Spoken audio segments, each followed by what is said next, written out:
pay shit for brains.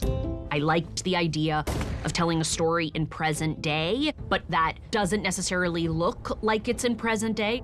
I wanted a touch of fairy tale. It's set in a realistic world, but this modern Western fairy tale. It's a story of love and pursuit of love, pursuing dreams. It touches on social issues that we have today in America.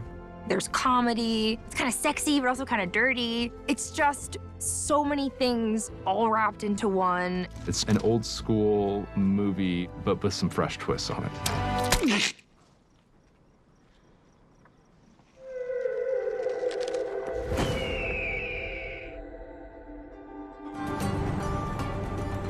The first time I read it, I sat down and cover to cover, 60 minutes done, which to me is a surefire sign that the script is a movie, not just a script. Tony is just the most brilliant writer. He simultaneously can write character-driven, but really intricate and well-structured plots. You're on a ride, but you're also sort of deeply feeling for this huge ensemble of characters. There's a little bit of autobiography in there. I grew up in a trailer, kind of like Cal's trailer. I had a mom, a little bit like Cal's mom. I was kind of a weird loner kid, watched a lot of Westerns, and I just kind of started populating this world with other characters. What I wanted to do here was to take a social awareness that we have now to comment upon the Western and to reorient a little bit who's centered in it, how it functions, not take some things too lightly while still having fun. I like the crossed out on the name on the index cards. Oh, yeah.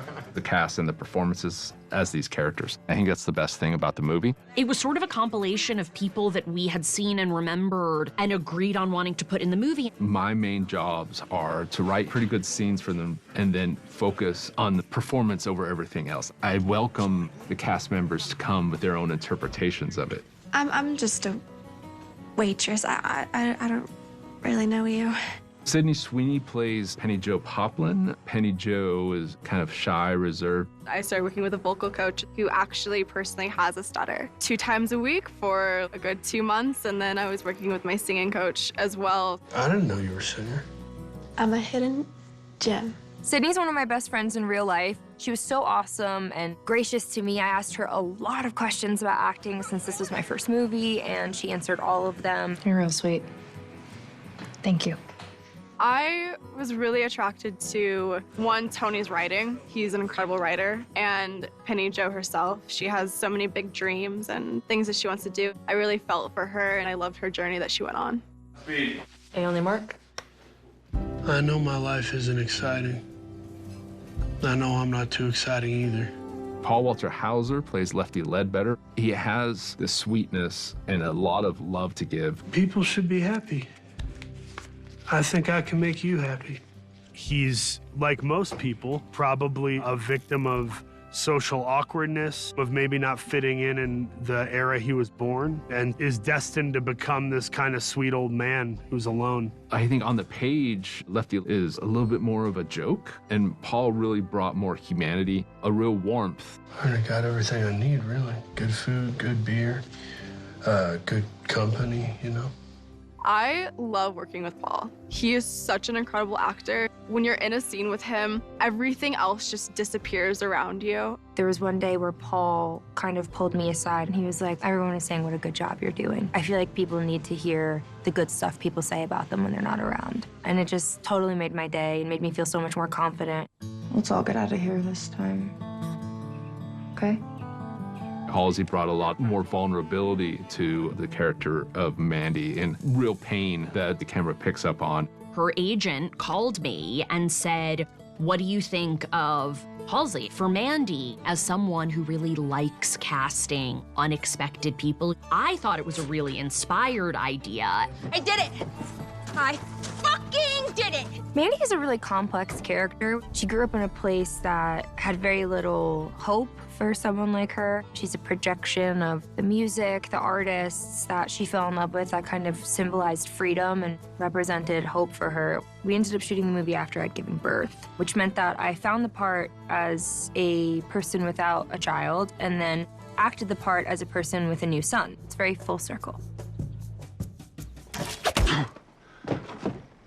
Fucking hell. Dylan is the South Dakota small-town criminal, probably thinks he's smarter than he actually is. If you look a little deeper, he's not so much of a bad guy. I mean, he's a murderous scoundrel.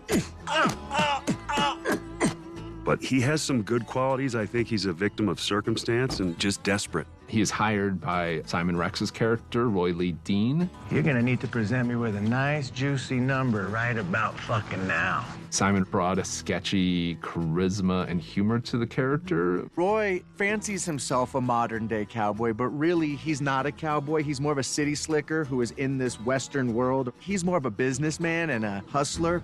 That Colonial's black market artifact stealing motherfucker. Zon McClarnon plays Ghost Eye. Is that your spirit name?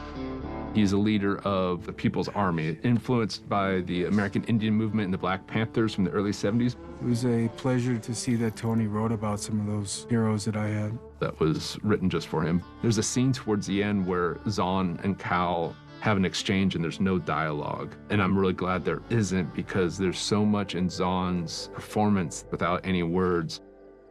Gavin Maddox Bergman plays Cal.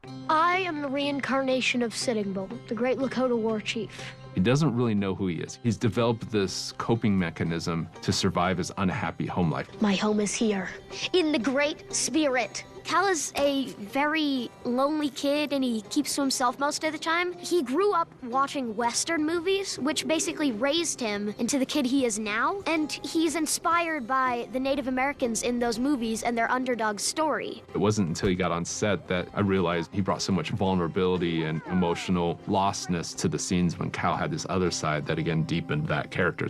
I know I fucked everything up, but I'm still your mother, okay?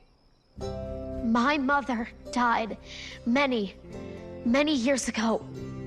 Gavin is just a star. One day we were shooting a pretty intense scene where I had to yell at him. As a mom, it's tough to yell at this adorable, sweet little boy. So in between takes, we would walk around and collect rocks. So I have a huge collection of shiny, glittery rocks that Gavin and I collected on set together. Now bring second team up to front here.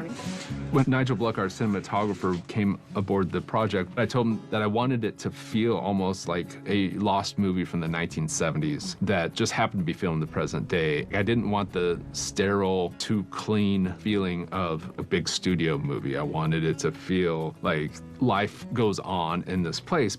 Taking these actual places where people are living, real gas stations where they're working, and just putting in little splashes of color.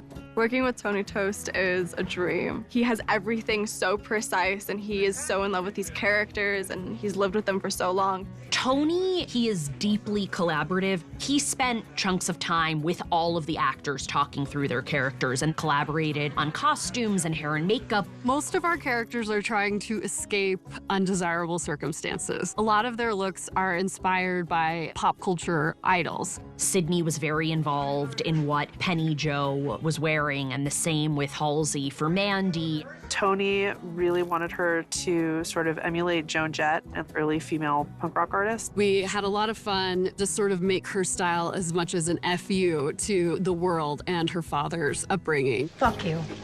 Shoot me. Here we go!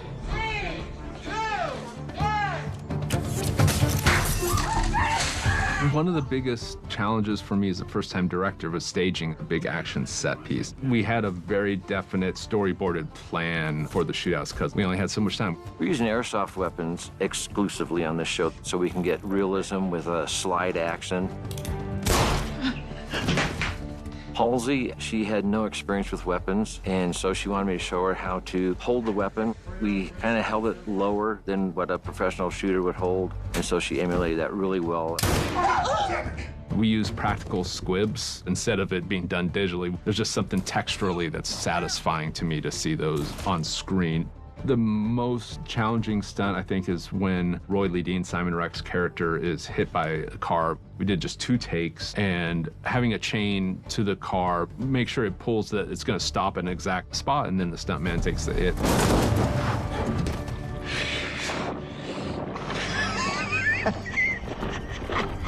Wild West, baby.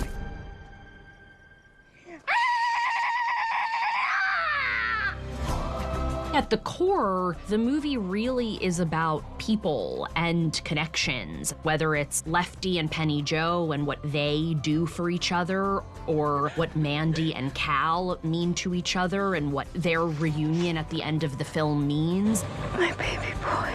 Westerns are part of the DNA of Hollywood and cinema. Some of the greatest cinematic efforts were from the Western world, and they've been lost lately. So it's nice to be a part of something that hopefully rekindles some of the magic of the past. I just wanted to tell a popcorn story full of characters that I've known in my life as a small town trailer park type of guy, and I'm really excited that I actually got to do that with a pretty spectacular cast. Thank you for clicking on our video, everybody. If you like what you saw here, please make sure you like the video and subscribe and share with your friends who like this sort of content. Joblo remains an independent company, and we appreciate all of your support.